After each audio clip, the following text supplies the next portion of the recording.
Hey guys, Rockingtheblade here once again. What's up, everybody? Welcome to my video of the top 10 games of 2018, part 1. Now, I know I said this before in one of the earlier videos that we did. I bet you're wondering, okay, Rockingtheblade, why isn't it in two parts? Why are you not having it, all on one go? Well, the last two times I did the whole way through the part when I got to 2 and number 1. I tried to edit it together. It came out as a bad kung fu movie. You can check them out yourself. I still have them up as a learning how I evolve. So to learn how to edit better, which I'm trying to do this year, I'm gonna break it into 2 parts. So I'm gonna cover 5 games on this first video, and then 5 games on the second video. So with that being said, let's jump right into RTB's top 10 games of 2018. It's my personal list. It's not the end-all, be-all list. It's just my personal opinion. With that being said, let's jump right to it. With number 10, it is Super Mario Party. It's funny because ever since, unfortunately, the unfortunate shutdown of Hudson Soft, a different developer added the last 2 Mario Parties, and based on what I've heard, was not good. Especially from my friend Koopa, who's a huge Mario Party nut, and they suck. Sadly. Not only the last Wii version, the last latest, I think 9, yeah, but 10 on Wii U, oof, well, you told me they were terror bad. That was super bad. Even the 3DS one I heard was mixed. I know some people that loved it. I know some people that hated it.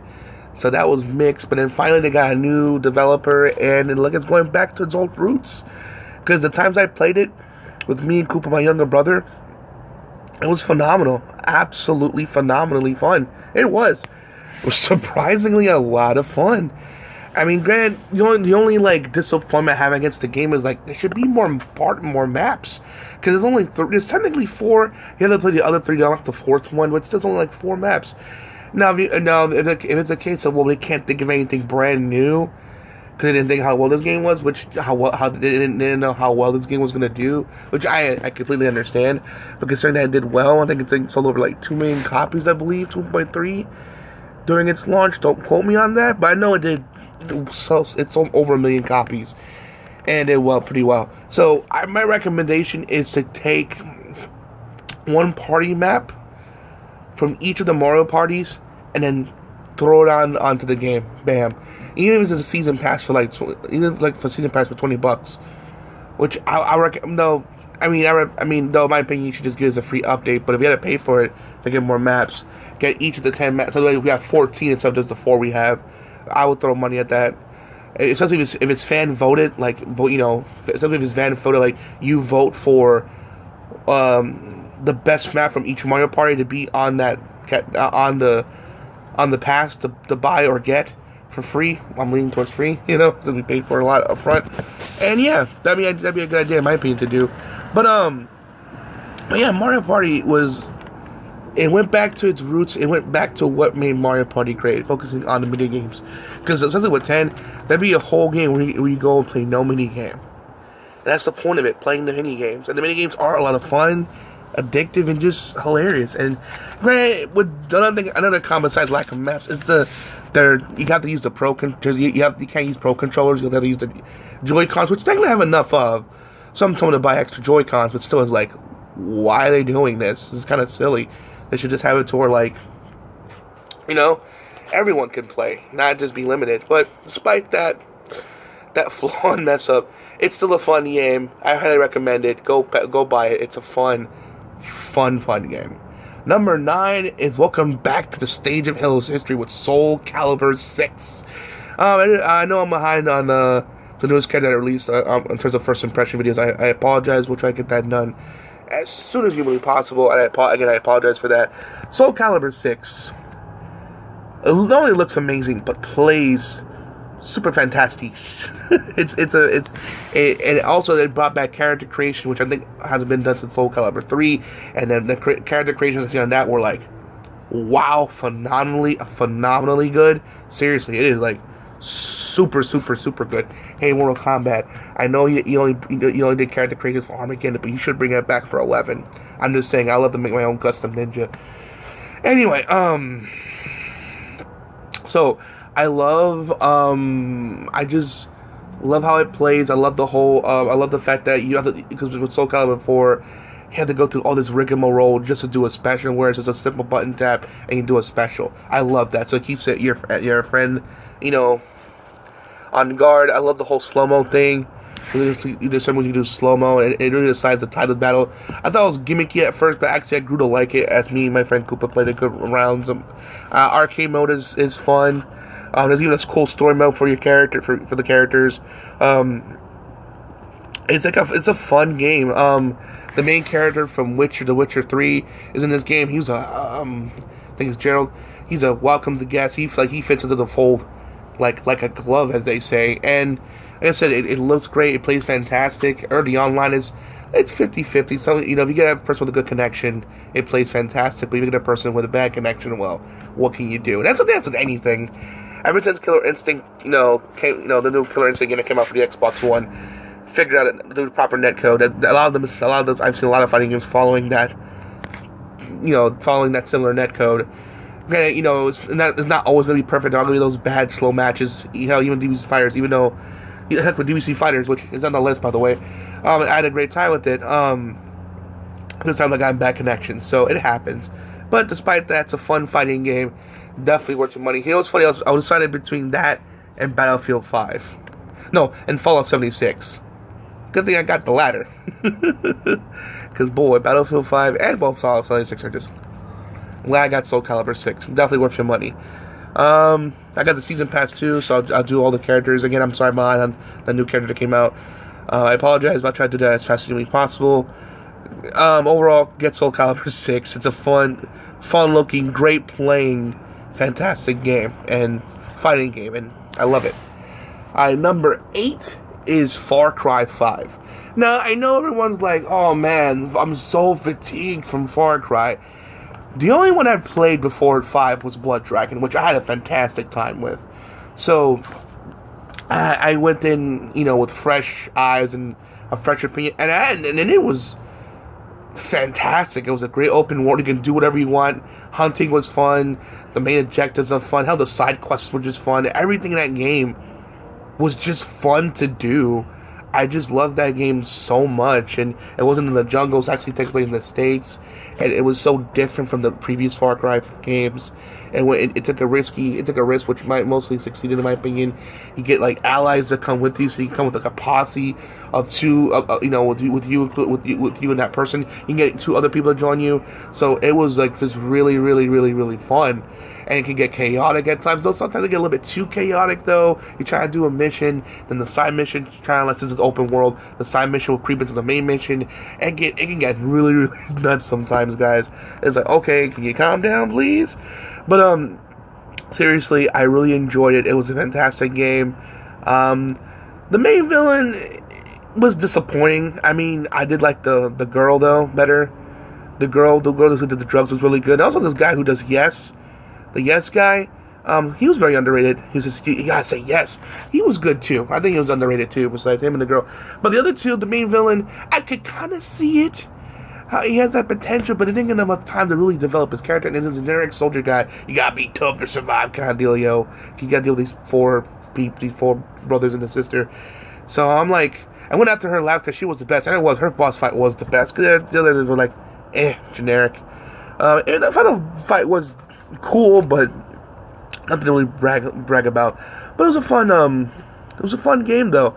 Great fun game. It even has a creation thing where like you can put, have your character wear whatever you want.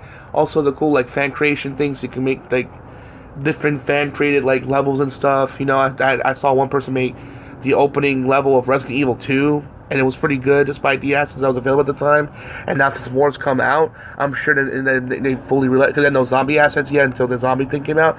Now I'm pretty sure they probably redid that with the zombies, and it's a lot more better.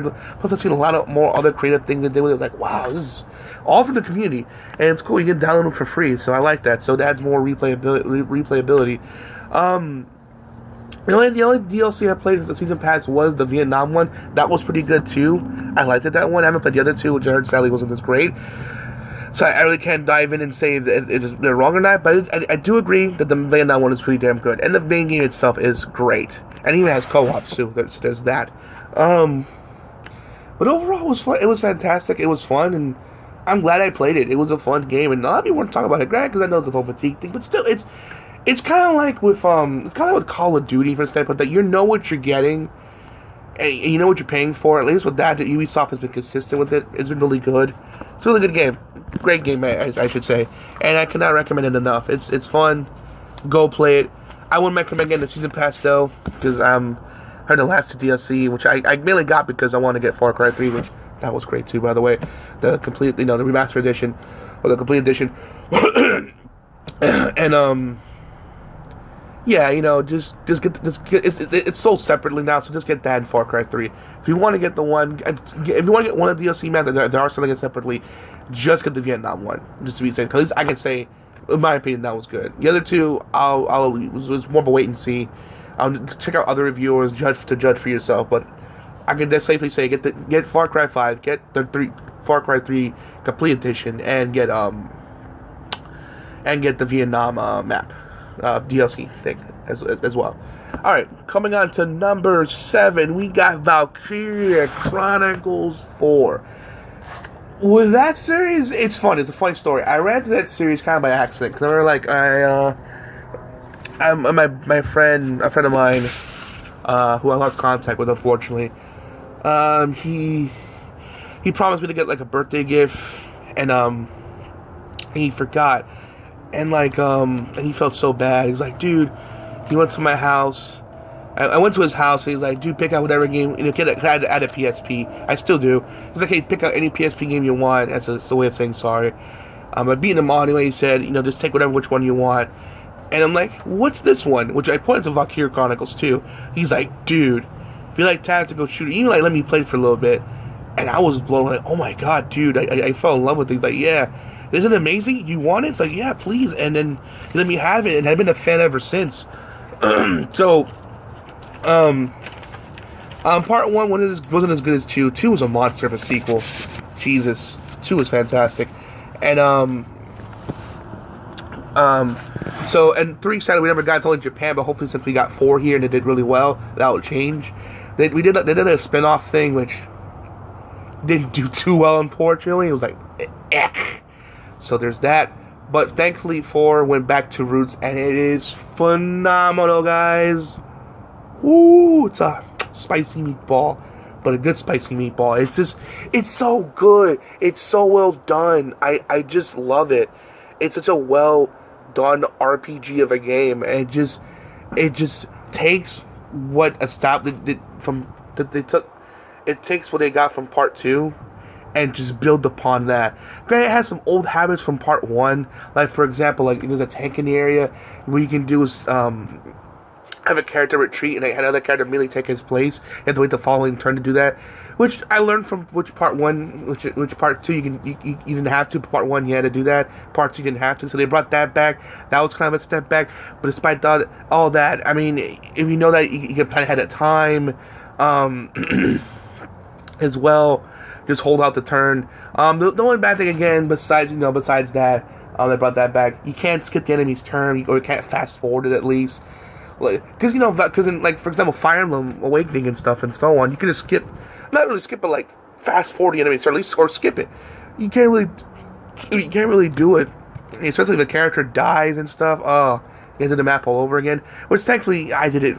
I'm proud to say no one died on my team, so unless it was story scripted, so that was out of my hands. But like, yes, no one died on my team, so, and it's possible. So if I can do it, you can definitely do it.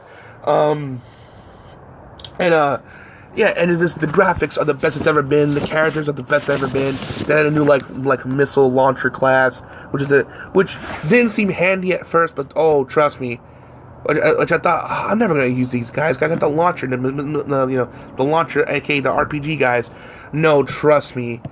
There's at least in 2 levels, you're going to need them, especially from the final boss. You're going to need them. Trust me, and they are clutch and they're very handy.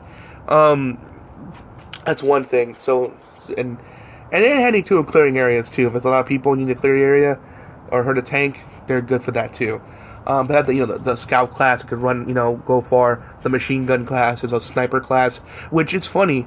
They finally balanced them out because part 1 they were useless. Part 2 they were broken. Part 3 they balanced them out finally. Like, they're not overpowered, but they're not a weak piece of crap. They do the job right, which I'm happy to hear. So you know what I mean? Because it's like part 1's like ugh, part 2's like oh, part 3's like I can't say part 3. Part 4's like all right, finally balanced. But another thing is like normally when you destroy a tank, the hitbox is like an orange thing, and you hit them in the back and they die. In certain tanks, it's on top, and I gotta say, when it's on top, you hit the enemies on top, it's very wonky. Sometimes they'll register the hit, other times it won't. They've been I heard there've been updates. I'm hoping they fixed that because that was a huge problem in certain boss fights, especially during the end fight. Oof, that was a pain. That was a big pain. But despite that problem happening, it was fun. The characters are great. It's easy to follow story. You don't need to. Oh, in case you're wondering, but Rockingtheblade, do I need to have played the previous games to understand what's going on? No, thankfully, like with a certain other game which is on this list, you don't. I mean, there's like some hint, there's like some like callbacks here and there, but like it's its own story, it's its own thing. You don't need to like have played the other ones to understand what's going on in 4. So that's really great. I like that. So it helps like newcomers to come and enjoy the game. And by the way, this is a Sega game. By the way, this tactical RPG shooter game is done by Sega. So it's so damn good, guys. It is underrated. I mean, people are not talking about it enough, and it's so good. And I hope that they come out with part 3. Please, Sega, please. This is what Sega's here. This is Sega. I'm telling you, this was Sega's year. Sega showed they can do more than just Sonic, and Valkyrie Chronicles 4 and the other game I'll show on the list later on. We'll talk about later on as the list goes on. Shows that they can do more than just Sonic, and I'm just so happy, man. They went back to its roots with this game. Hoping part 3 comes out. That's like you love the characters, you care for the characters, you hope that nothing bad happens to them. I like how you can like the new thing they added where like you can like have a main captain like have one of the guards come with us, so like you usually walking by yourself, you have 2 people walking at the same time, so that we can do a devastating attack on the enemy, which was really fantastic. Oh man, it's just so many tactical things I love about this game. It was so like there's new things that I liked that they added. Like I said, that is bad things, but it's good things that the things that made part 2 great. They build upon that. And even added a whole buddy system, which I liked. Oh, you can make people's, you can make certain people captains. You can have more longer turns. I just like, and it's so well written. It was funny. It can get dark. It's just a well written. It's like watching a really great anime. Honestly, they made this to an anime. I'd watch it. That's how great it is. And just it's so. I cannot give enough praise. It's just so damn good. I cannot recommend Valkyrie Chronicles 4 enough. It's really damn good. Like it probably would have been Game of the Year had these other games not been released this year. It's just a fantastic game. I'm sorry I'm gushing on, but just had like such great time with it. Whew. Alright, number 6, Dragon Ball Z Fighters. Even though the story mode wasn't in the beginning, the first 2, like the hero mode, the mode you with the villains, the last part of the story mode really kind of falls apart. It felt just boring and rushed. But I loved the characters that they released in the game. I loved the fighting mechanic. So they're playing online, which I played online, which I have like 35 wins online, by the way. So I think I have like 60 losses. So I ain't fucking Maximilian dude. Shout out to this channel. I ain't no fighting game champion, but it's fun. It looks fantastic. It plays fantastic. You can have it sub or dubbed. I love that. Though the lip slaps don't match for nothing, which is kind of like, really? Come on. This is like a big game, like independent game. It's like a big game. Come on, seriously. But despite that, it's a fun game. It plays fantastic. It just, I love the specials, and the story mode could have been better, but it's still like the main core gameplay. It's fun. I like how like you get little costumes for your chibi you walk around with. Something told me that was supposed to be used for microtransactions to buy the costumes, but due to the backlash it's been getting lately, now it's just like you just get it with in-game currency. Thank God, and it's still random, but still you have to pay no money to get them. Thank the Lord. And then despite getting base as Goku and base as Vegeta, I mean, still that added cooler 17 Broly and Bardock. That's so cool. I love that new characters. Like I love Hit. I love I love Android 21. I believe her name is. She's fantastic. All the main characters are there. Like 18, 17, 16 is yes, 16, 17, 18 all fantastic. Cell's awesome. Frieza's awesome. Goku and Goku, Tien, Yamcha, Goku, Tien. Sorry about that, guys. Let's lost my train of thought there for a moment. Sorry about that. Goku, Tien, Yamcha. You know, he's like, he sinks. No, he's actually really good. Krillin, Piccolo. They just all seem. They're all fantastic characters. Even have a teen Gohan, adult Gohan. I mean, I'm missing some people. Nappa's really good. There's a lot of great characters, and none of them, nobody's really, there's like no bad character. Like, if you like sit down and really figure them out, they're all fantastic in their own ways. It's like, whoa, these characters are great. They have their cool signature specials from the show. It's just a love letter Dragon Ball Z. It's like the best Dragon Ball Z fighting game to date. And it's kind of sad that it was like heavily promoted. Do tournaments, but then like yeah, we're gonna cancel it. I'm like, and it's not Toei, it's some different ownership within Toei or that owns a fighting game license. It's like, it's stupid. It's like dumb. It's like, really, why are you doing that? Just whatever. But despite that, it's a love letter to Dragon Ball Z fans. Even though the season pass is a bit much, $35. Yikes, Jesus. But despite that, you are getting, it's well worth your money. I'll wait till the Ultimate Edition. But if you want it right now, you probably haven't been playing it right now. What are you waiting for? It's a fun game, especially online. Online is combat. Online is fun. Like I mentioned before, if you have a person with great online, you have a great time. The netcode's awesome, but if you have a person with poopy or running on a potato internet, well, you have not such a good time. And something only Namco Band. It's only so much Namco Band I can do. So yeah, I mean the specials are awesome. Like, if you get like dramatic, you get like if you hit them in a certain way, you're doing a certain level, you get like you can finish off the certain character. How they didn't have it, like how Teen Gohan finished Cell, how base Goku beat Vegeta in the Saiyan Saga.